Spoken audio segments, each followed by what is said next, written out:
24 июня наш главный Сабантуй, нашей столице. Сабантуй уже отметили в деревнях и райцентрах. Сегодня праздник в Набережных Челнах, завтра в Нижнекамске. Через неделю в Казани он развернется сразу на 3 площадках. Рустам Минниханов отметил, Сабантуй – любимый праздник жителей и гостей республики. В год национальных культур и традиций он должен стать особенно колоритным и объединяющим. Это не только наши, татарские, должны быть все национальные представлены. Сабантуй у нас всегда хорошо проходит, но вот этого нашего не хватает.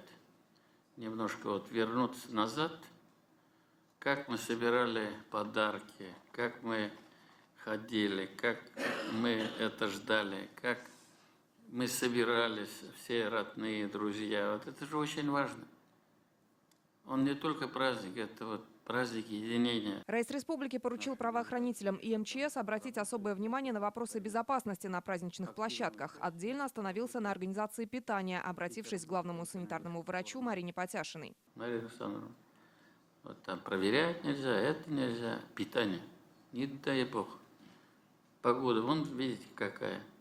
Не дай бог. Я обращаюсь к прокурору республики тоже.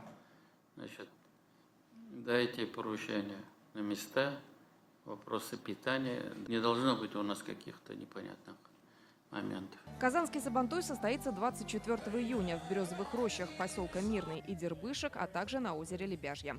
Лена Знатульна, Давид Абдуллин, ТНВ, Казань.